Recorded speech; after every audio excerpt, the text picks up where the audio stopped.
মুহাম্মাদুর রাসূলুল্লাহ সাল্লাল্লাহু আলাইহি ওয়াসাল্লাম। আলহামদুলিল্লাহ, মহান রব্বে কারিমের দরবারে অসংখ্য শুকরিয়া, যে রব্বে কারিম দয়া করে, মায়া করে, অনুগ্রহ করে আমাদেরকে সুস্থ রেখে আল্লাহ তাআলার পবিত্র ঘর মসজিদে পবিত্র দিন জুমার দিনে আগে আগে আসার, বসার, কোরআন হাদিসের আলোকে কিছু কথা বলার শোনার তৌফিক দিচ্ছেন। সে রব্বে কারিমের দরবারে মন খুলে, প্রাণ খুলে আওয়াজ করে বলি আলহামদুলিল্লাহ। আল্লাহর শুকরিয়া যে আল্লাহ পাক রব্বুল আলামিন আমাদেরকে তার নিয়ামত গুলো আদায় করার তৌফিক দিচ্ছেন। পাশাপাশি আল্লাহ পাক রব্বুল আলামিনের মুমিন বান্দা হিসাবে আল্লাহর ঘরে আসার তৌফিক দিচ্ছেন। যদি কোনো একটা মুমিন সারা জীবনের শুকরিয়া আদায় করে শেষ করতে পারবে না, কারণ আল্লাহ পাক রব্বুল আলামিন আমাদেরকে মানুষ হিসেবে সৃষ্টি করছেন, এটাই আমাদের জন্য অনেক বড় রহমত, বরকত, নিয়ামত না। একটা মানুষের ইচ্ছা শক্তি আছে, চাইলে সে কিছু একটা করতে পারে। মানুষ ছাড়া অন্য যত সৃষ্টি আছে, কোন সৃষ্টির এক্সট্রা কোনো অধিকার নাই, কোনো ইচ্ছা শক্তি নেই, চাইলে সে যা ইচ্ছা তা করতে পারে না। দেখেন, একটা ছাগল, একটা বকরি, একটা গরু, একটা মহিষ, তাকে আমরা লালন পালন করি, খাবার দাবার দিই, কিন্তু তার কি ব্যক্তিগত কোনো ইচ্ছা আছে যে আমি ইচ্ছা করে এই কাজটা করবো, ওই কাজটা করবো? কোনো ইচ্ছা নেই। মালিক চাইলে তাকে বিক্রি করে দেয়, মালিক চাইলে তাকে জবাই করে দেয়, মালিক চাইলে তাকে বাঁচায় রাখে, যা ইচ্ছা তা করতেছে। মাছ, তাদের ব্যক্তিগত কোনো ইচ্ছা নেই, মানুষ যা ইচ্ছা তা করতেছে। গাছ চাইলে কি বাঁচতে পারতেছে? চাইলে আমরা কেটে ফেলি, চাইলে আমরা বাগান বানাই, চাইলে লাকড়ি বানাই, যা ইচ্ছা তা করতেছি। একমাত্র মানুষকে আল্লাহ তাআলা বুঝার ক্ষমতা দিচ্ছেন, শিখার ক্ষমতা দিচ্ছেন, নিজে নিজে কিছু করার ক্ষমতা কাকে দিচ্ছেন? আল্লাহ মানুষকে দিচ্ছেন। আল্লাহ পাক রব্বুল আলামিন আমাদেরকে মানুষ বানাইছেন। আবার মানুষ বানানোর পরে আল্লাহ পাক রব্বুল আলামিন মুসলমান মুমিন বানাইছেন। মুমিন বানানোর পরে আবার আমাদেরকে মসজিদে আসার তৌফিক দিচ্ছেন। কতগুলো নিয়ামত আল্লাহ একসাথে দিচ্ছেন। এই জন্য আল্লাহ বলছেন, ওয়াইন তাউদ্দু নি'মাতাল্লাহি লা তুহসুহা। বান্দা, আমি আল্লাহ তোমাদেরকে কত নিয়ামত দিছি, তোমরা যদি গণনা করো, তোমরা গণে শেষ করতে পারবে না। সুবহানাল্লাহ। এই ঘোষণা কার? আল্লাহ। আল্লাহ বলতেছেন, বান্দা তুমি তো খেয়াল করতেছ না, তোমার মধ্যে আমি আল্লাহ যত নিয়ামত দিছি, যদি তুমি গণনা শুরু করে দাও। কোরআন শরীফের 14 নম্বর পারা সূরা নাহলের মধ্যে আল্লাহ বলতেছেন, বান্দা তুমি যদি গণা শুরু করো যে আল্লাহ আমাকে কি নিয়ামত দিচ্ছেন। দেখেন, আমরা যদি ছোট্ট করে গণা শুরু করি যে আল্লাহ আমাকে সুস্থ রাখছেন, একটা নিয়ামত। আজকে সকালবেলা নাস্তা খাইতে পারছি, একটা নিয়ামত। অনেকে আছে নাস্তা খাইতে পারে না, হয়তো টাকা নাই, নয়তো শরীরের সমস্যা না। আমাকে আল্লাহ একটা বাড়ি দান করছে, অনেকে রেল স্টেশনের মধ্যে ঘুমাইতে হয়, একটা নিয়ামত। এভাবে যদি নিয়ামত গুলো গণতে থাকে একটা একটা একটা একটা করে, আল্লাহ আমাকে মানুষ বানাইছেন, চাইলে গাছপালা বানাইতে পারতেন। আল্লাহ আমাকে মুসলমান বানাইছেন, চাইলে আমাকে হিন্দু, কাফের, বুদ্ধ বানাইতে পারতেন। আল্লাহ তাআলা আমাকে শ্রেষ্ঠ নবীর উম্মত বানাইছেন, চাইলে অন্য কোনো জমানায়ও দিতে পারতেন। এইভাবে যদি বলতে থাকি, আল্লাহ আমাকে স্ত্রী দান করছেন, চাইলে নাও দিতে পারতেন। আল্লাহ আমাকে সন্তান দিয়েছেন, চাইলে সন্তান নাও দিতে পারতেন। অনেকের তো সন্তান নাই না। আল্লাহ তাআলা আমাকে একটা পরিবার, একটা সমাজ, একটা রাষ্ট্র দিচ্ছেন, চাইলে আমাকে অভিবাসন হিসাবে বা অন্য কোনো দেশের মধ্যে হিসাবে আমাকে দিতে পারতেন। কত নিয়ামত আল্লাহ দিয়ে রাখছেন। এইগুলো সব যদি বাদ দিই, শুধু পার্সোনালি আমার শরীরের মধ্যে আল্লাহ তাআলা যত নিয়ামত দিচ্ছেন, আমাকে আল্লাহ তাআলা দুইটা চোখ দিচ্ছেন। কয়টা চোখ দিচ্ছেন ভাই? দুইটা চোখ দিচ্ছেন। এখন কোন ব্যক্তিকে যদি আমরা বলি যে আপনার যে দুইটা চোখ আছে, দুইটা চোখ আমাকে দিয়ে দেন, আপনাকে একটা চোখের বিনিময়ে 1 কোটি টাকা দেব। দুইটা চোখের বিনিময়ে কয় কোটি? 2 কোটি। কাউকে যদি বলা হলো যে আপনার দুইটা চোখ আছে, তো আপনি একটা চোখ 1 কোটি, দুইটা চোখের দাম কয় কোটি? 2 কোটি। আমাদের কেউ কি চোখ দুইটা দিয়ে দিব মনে করেন? সে কাজ করে খায়, গার্মেন্টস এর মধ্যে কাজ করে, 10,000 টাকা বেতন, মাস শেষে বাড়ি ভাড়া দিতে কষ্ট হয়, পরিবারের খরচ চালাতে পারতেছে না, অনেক কষ্টে আছে। এমন ব্যক্তিরও যদি কেউ বলে যে আপনাকে 2 কোটি টাকা দেবো, আপনি দুইটা চোখ দিয়ে দিব, মানে অসম্ভব। 2 কোটি কেন, 10 কোটি দিলে আমি চোখ দিতে পারবো না। কারণ দুইটা চোখ দিয়ে দিলে এই দুনিয়ার সৌন্দর্য, সুন্দরভাবে চলাফেরা, কোনো কিছু আর করা যাবে না। এখন দেখেন, যদি দুইটা চোখ আমরা 2 কোটি টাকা বিক্রি না করি, তাহলে আমার দুইটা চোখের দাম আছে কত? 2 কোটি। ধরে নেন 2 কোটি টাকা দিলে আমরা 2 কোটি টাকা, তো 2 কোটি টাকা আছে। দুইটা কিডনি আছে, যদি বলি দুইটা কিডনি বিক্রি করে দেন, কত দিবেন? ধরেন 10 লাখ করে, 20 লাখ দেবো। দেবো আমরা কেউ? দেবো না। তাহলে কিডনির দাম আছে, দুইটার দাম 20 লাখ টাকা। এখানে তো হলো 2 কোটি 20 লাখ না। এবার প্রত্যেকটা অঙ্গ প্রত্যঙ্গের দাম যদি ধরেন, আপনার দুইটা পা আছে, হাঁটু পর্যন্ত পুরো না, শুধু হাঁটু পর্যন্ত দুইটা পা কেটে আমাকে দিয়ে দেন, 10 লাখ করে 20 লাখ দেবো, দিব কেউ? অসম্ভব। সে যদি সুস্থ থাকে, পাগল না হয়, মাথা নষ্ট না হয়, এই দুইটা পা কেটে দিবে না। দুইটা হাত পুরো না, শুধু এখান কনুই পর্যন্ত কাটে দিয়ে দিবেন, 10 লাখ করে 20 লাখ দেবো, দিব? এবার যদি প্রতিটা অঙ্গ প্রত্যঙ্গের দাম ধরি, 10 লাখ, 5 লাখ, কিভাবে কত লক্ষ টাকার মাল শুধু আমার শরীরের মধ্যে আল্লাহ তাআলা দিয়েছেন। এটা দিছে কে বলেন? এটা কোম্পানি বানাইছে? বলেন কোন কোম্পানি, কোন ফ্যাক্টরি, কোন মানুষ এটা বানাইছে? কোন বিজ্ঞান তৈরি করছে? তৈরি করছে কে? কে তৈরি করছে বলেন? যখন আমরা বলি যে আল্লাহ আমারে কি দিছে, তখন আল্লাহ কি রাগ করে না? যারে বান্দা আমি কি দিছি, বাড়ি গাড়ি সন্তান পরিবার সংসার সব বাদ দে, শুধু তোর শরীরের মধ্যে দেখ, এখানে তো কোটি কোটি টাকার সম্পদ। আমি যে চোখ হাত পা নাক বলছি, এগুলো কি আল্লাহ তাআলা বড় লোকের ডবল ডবল দিছে? যে চেয়ারম্যান মেম্বার এমপি সরকার, আমার চোখ দুইটা তার চোখ 8টা, এমন কোনো কিছু বেশি আছে অতিরিক্ত? অতিরিক্ত তাহলে আর খারাপ দেখা যায়। আমার চোখ দুইটা, আল্লাহ যে তার চোখ 4টা দেয়, কেমন দেখা যায় বলেন তো? আর খারাপ দেখা যাবে। আমার হাত দুইটা, যে তার হাত 3টা হয়, কেমন খারাপ দেখা যাবে না? মানুষ তারা দেখলে ভয় পাই, তারা কাছাকাছি কেউ যাবে না। তাহলে দেখেন, আল্লাহ পাক রব্বুল আলামিন দেওয়ার ক্ষেত্রে কোনো কমতি করে নাই। আমি দরিদ্র, আমি খুব কষ্ট করে চলি, আল্লাহ তাআলা আমাকে দুটো চোখ দিয়েছেন। যে এমপি মন্ত্রী, তাকেও চোখ দিয়েছেন কয়টা? 2টা চোখ দিয়েছেন। অনেক সময় দেখা যায় তাদের থেকে আমার গরিবদের চোখগুলো আরো বেশি ভালো থাকে, ঠিক না বলেন? অল্প সময় তারা চশমা নিতে হয়, আমাদের নিতে হয় না, কথার কথা। বাকি আমরা যদি সাময়িক দরিদ্রের কারণে, টাকা পয়সা কম হওয়ার কারণে, দুর্বলতার কারণে যদি বলি যে আল্লাহ আমাকে কি দিছে, তখন আল্লাহ রাগ করে কি করে না বলে? যে বান্দা তুমি নিজের দিকে তাকায় দেখো, তোমাকে আমি কি দিছি। যে আল্লাহ আমাদেরকে এত কিছু দিলেন, কোটি কোটি টাকার সম্পত্তি শুধু আমার শরীরের মধ্যে দিলেন। আল্লাহ যদি বলেন বান্দা তোমারে তো আমি এতটুক দিছি, অন্তত 2টা চোখ দিছিলাম, 2টা হাত দিছিলাম, 2টা পা দিছিলাম, বোঝার মতো ক্ষমতা দিছিলাম, সুস্থ শরীর দিছিলাম, তুমি আমাকে কি দিছো? আমরা সবাই তো স্বীকার করছি এই সবগুলো আমাদেরকে দিচ্ছেন কে? আমাদেরকে কে দিচ্ছেন বলেন?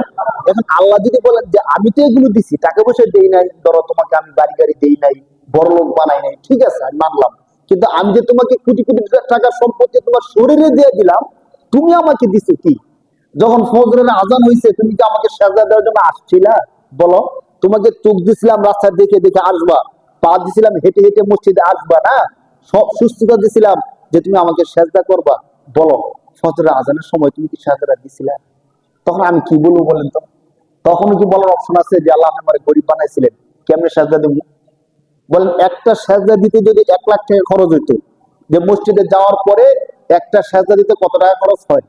1 লাখ টাকা। তখন আল্লাহর কাছে বলা যেত যে আল্লাহ আমি গরিবে ছিলাম, মসজিদে গিয়ে নামাজ পড়তে তো লাখ লাখ টাকা লাগতো, মসজিদে ঢুকতে ভাড়া নিত, সাজদা দিতে আমার টাকা যাইত, এই যেত ওই যেত, কিছু একটা বলা যেত না? অথচ দেখেন মসজিদ আল্লাহর ঘর একবারে ফ্রি করে দিচ্ছে, যে ইচ্ছা যখন ইচ্ছা আসতে পারে, নামাজ পড়তে পারে, ইবাদত করতে পারে।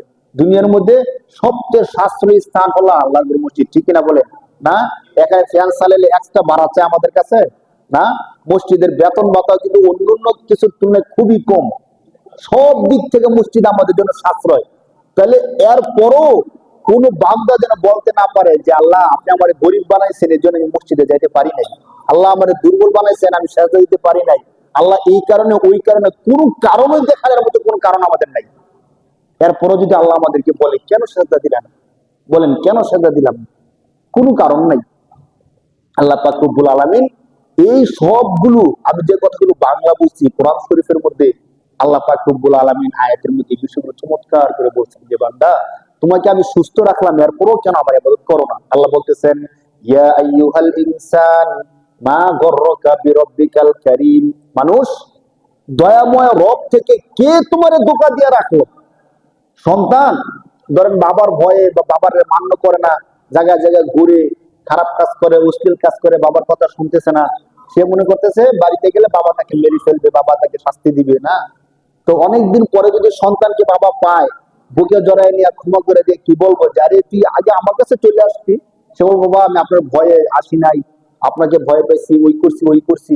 তো বাবা কি বলবে, তুই ভয় পেয়েছো ঠিক আছে, তুমি আমার কাছে চলে আসতা, আমি তোমার ক্ষমা করে দিতাম না? কে তোমার ধোঁকা দিয়ে রাখছে? বলবো যে বন্ধু বান্ধব আমারে দেয় নাই, বন্ধু বান্ধব আমার খারাপ করতে নষ্ট করছে।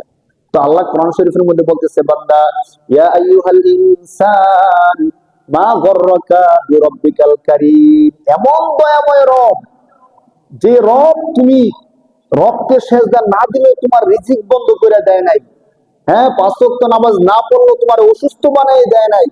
যে রব তোমার সুস্থতা ঠিক রাখছে, খাবার দাবার চাকরি বাকরি সবকিছু ঠিক রাখছে, ওই দয়াময় রব থেকে কে তোমার ভুলে রাখে?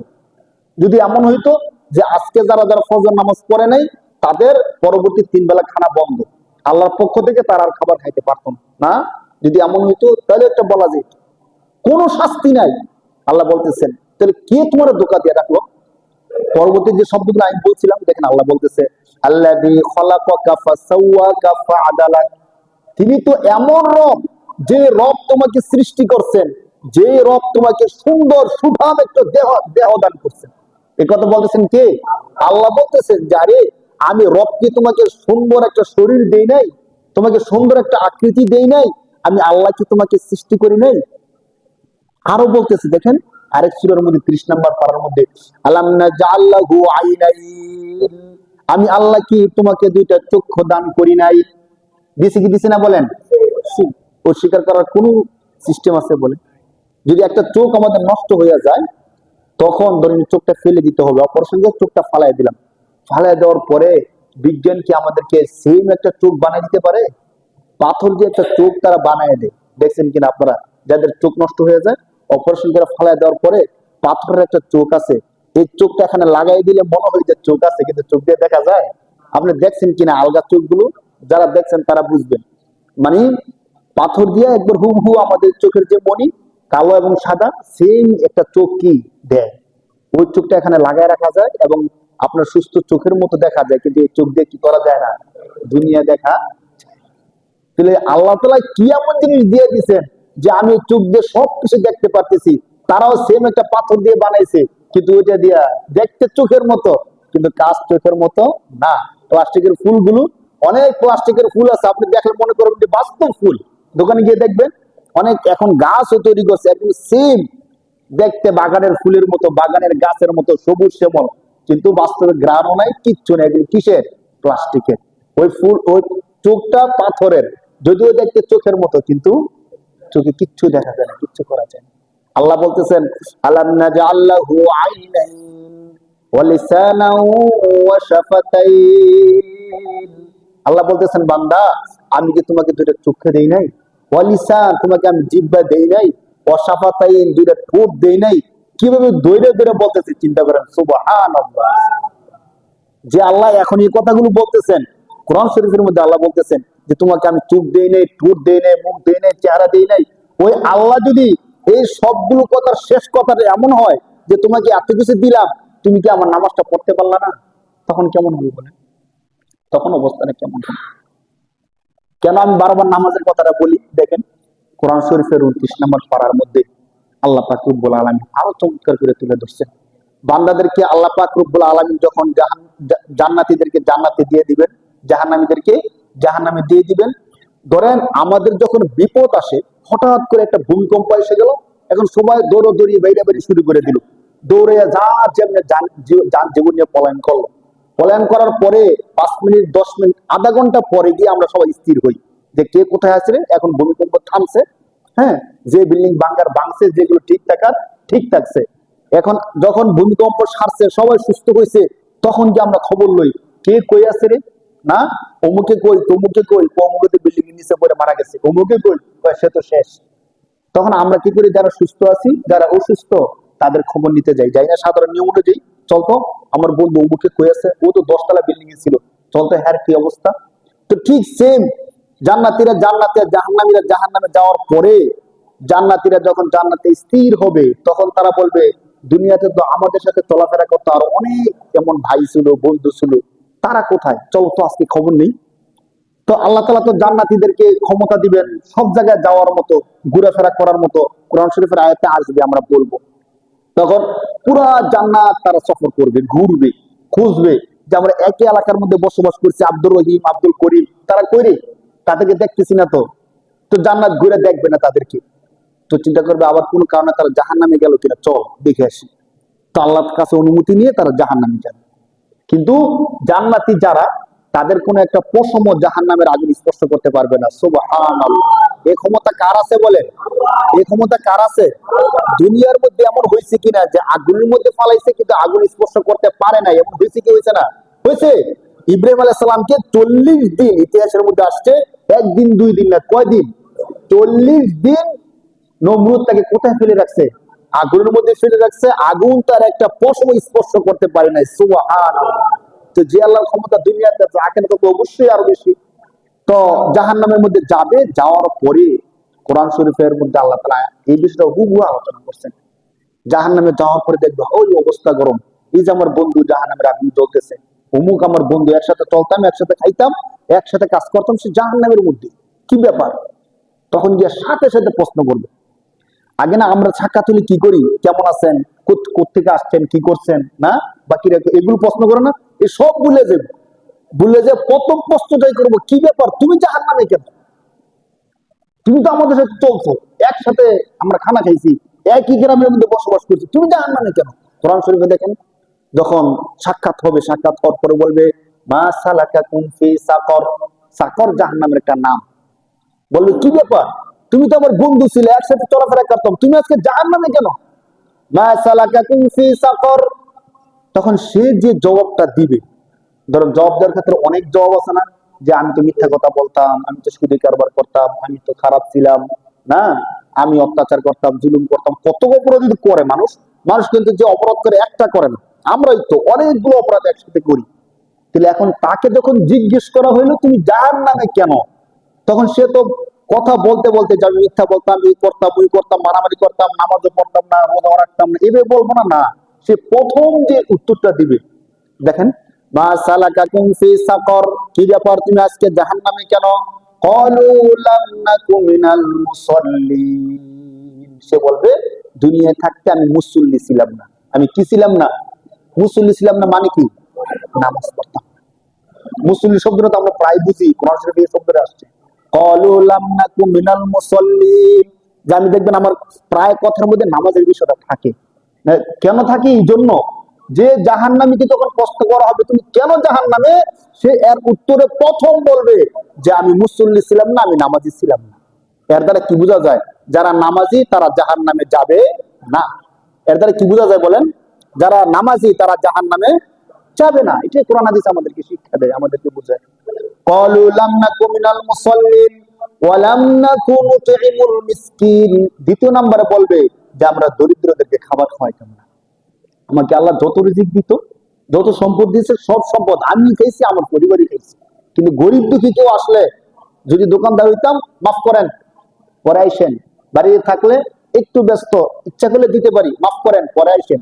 মাফ করেন এটা কেমন শব্দ বলেন? আমি উচ্চ মর্যাদার, আল্লাহ তাআলা আমাকে ক্ষমতা দিয়েছে টাকা পয়সা দান করার মতো, আমি কার কাছে মাফ চাইতেছি বলেন তো? আমরা কিন্তু অনেকে খেয়াল করি না, এটা পরিবেশও হয়ে গেছে না। পরিবেশও হয়ে গেছে কেন বলেন? এক গরিব আইলে মাফ করেন। আল্লাহ, আমি তো একজন নম্র ভদ্র আদর্শ পরিবারের সন্তান, আমি একটা ভিক্ষুকের কাছে কি চাইতেছি? খেয়াল করে কেউ? মাফ করেন মানে এটা পরিবেশ মতো হয়ে গেছে, মাফ করেন মানে এখন যান, এখন দান করতে পারবো না, মানে এটা ধমক দিয়ে দিল আর কি তাকে। আর যদি বলেন ধমক না, সত্যি মাফ চাইছে, তবে মাফ চান কেন? মানে কি এমন অপরাধ করছেন মাপ চাইতেছে? আপনাকে আল্লাহ সম্পদ দিচ্ছেন, তাকে আপনি এই সম্পত্তি অল্প একটু দান করবেন না, এটাতে মাপ চাওয়ার কোনো কিছু নাই। হাদিসের মধ্যে আল্লাহ রাসূল বলছে, কেউ যদি আল্লাহর রাস্তায় তোমার কাছে কোনো কিছু চায়, তুমি তাকে ফিরিয়ে দিও। আল্লাহ রাসূল কি বলছে বলেন? কেউ যদি আল্লাহর রাস্তায় তোমার কাছে কিছু চায়, তোমার সমর্থ থাকলে তুমি তাকে ফিরিয়ে দিও, না কিছু দাও। বাকি আবার এর পরের কথাটাও বলছে, ভিক্ষাবৃত্তি আল্লাহর কাছে নিকৃষ্ট কাজ, কেউ যদি ভিক্ষাবৃত্তির কাজটা না করে, কি করে খায়? কাজ করে খায়। আল্লাহ রাসূল কাজের প্রতি অনেক বেশি উদ্বুদ্ধ করছেন। একটা বুখারী শরীফের এক হাদিসের মধ্যে আসছে, এক সাহাবী আল্লাহ রাসূলের কাছে গেছেন, গিয়ে বলতেছেন, আল্লাহ রাসূল আজকে কয়েকদিন হয়ে গেছে কোনো খাবার দাবার পাইতেছি না, আল্লাহর রাস্তায় আমাকে কিছু দান দরিস করে। তো আল্লাহ রাসূল তো অবশ্যই দান দরিস করেন, সবসময় সবাইকে দেন। তো আল্লাহ রাসূল দেখছেন যে লোকটা সুস্থ, ইচ্ছা করে সে কি করে খাইতে পারে? কাজ করে খাইতে পারে। আমরা কিন্তু এগুলো খেয়াল করি না অনেক সময়। সুস্থ একজন মানুষ, তাকে একটা ভালো পরামর্শ দিলে এগুলো করি না, যদি হয়তো টাকা দিলে দিয়ে দিই, নয়তো তাকে মাফ করেন বলে দিই। তো আল্লাহ রাসূল খেয়াল করছেন যে লোকটা সুস্থ, চাইলে সে কাজ করে খাইতে পারে। আল্লাহ রাসূল বললেন, ঠিক আছে তোমাকে আমি দান করবো, কিন্তু তোমার ঘরে কিছু আছে? তো সে বলছে, আল্লাহ রাসূল আমি যে দরিদ্র মানুষ, আমার ঘরে তো তেমন কোনো কিছু নাই। তো একবারই কিছু নাই? বলছে আল্লাহ রাসূল, হাদিসের মধ্যে যে শব্দগুলো আসছে, যে আল্লাহ রাসূল আমার একটা প্লেট আছে খাবার খাওয়ার জন্য, আর ঘুমানোর জন্য একটা কম্বল আছে। তো আল্লাহ রাসূল বলছে এগুলো নিয়ে আসো, যাও। নিয়ে আসলেন। আসার পর রাসূল ওই মজলিসের মধ্যে বসা ছিলেন। আল্লাহ রাসূল সাহাবা একরামকে জিজ্ঞেস করছে, কে আছো এই 2 দিরহাম দিয়ে ক্রয় করবা? আল্লাহ রাসূলের এক সাহাবী বলছে, আল্লাহ রাসূল আমি 1 দিরহাম দিয়া।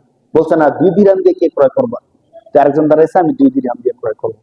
আল্লাহ রাসূল সাল্লাল্লাহু আলাইহি ওয়াসাল্লাম তাকে এগুলো দিয়ে দিলেন। 2 দিরহাম দিয়া নিয়া 1 দিরহাম দিয়ে তাকে আজকে চলার জন্য, যেহেতু কয়েকদিন যাবত সে খাবার খাইতেছে না, আজকে চলার জন্য 1 দিরহাম দিয়ে তাকে বাজার করে দিচ্ছেন। আরেক দিরহাম দিয়া আল্লাহ রাসূল কুঠার কিনা নিজের হাতে হাতল লাগাইয়া আল্লাহ রাসূল বলছে, যাও গাছ কাটো, বাজারের মধ্যে বিক্রি করো, এইভাবে তুমি তোমার সংসার চালাও। সুবহানাল্লাহ। দয়ার নবী, মায়ের নবী কাকে বলে দেখেন। কাজটা যদিও সাধারণ কাজ, কিন্তু আমাদের শিক্ষার জন্য একটা অসাধারণ কাজ হয়ে গেছে। সুবহানাল্লাহ। না, যুগে যুগে যারা সমাজপতি হবে, যারা সমাজ সেবক হবে, তাদেরকে শিক্ষা দিচ্ছেন যে তুমি তো আল্লাহ রাস্তায় দান করবা ঠিক, কিন্তু যদি পারো মানুষের কর্মসংস্থানের ব্যবস্থা করে দিও। সুবহানাল্লাহ। না, যাতে করে কোনোভাবে, আমি যাকাতের সময় বলছিলাম না যে অনেক সময় হয় কি, ধরেন আমি কয়েক লাখ টাকা জাকাত আসছে, আমি জাকাতের শাড়ি লুঙ্গি এগুলো কিনে বিতরণ করে দিলাম। তো জাকাতের লুঙ্গি শাড়ি যদি আপনি 100টাও দেন, কোন মানুষের কর্মসংস্থান ব্যবস্থা হবে বলেন? এগুলো তারা বাড়িতে গিয়ে আরো অল্প দামে বিক্রি করে দেয়। তো অনেকে আছে আবার 100 টাকা 200 টাকা করে এভাবে টাকা বিলাই বিলাই দেয়। অমুকের বাড়ির সামনে বিশাল বড় সিরিয়াল ধরে, তাহলে মানুষকে 100 টাকা 200 টাকা করে দেয়। দিলে ফায়দাটা কি? আমি যে জাকাত দিই সব মানুষ জানতে পারলো। যখন ধরেন হাজার হাজার মানুষ আমার বাড়ির সামনে এসে সিরিয়াল ধরলো, কার বাড়ির এটা? অমুক সর্দারের বাড়ি। ও আচ্ছা, ঠিক আছে। অমুকে কি দেয়? জাকাত দেয়, বিশাল বড় লম্বা সিরিয়াল লাগছে।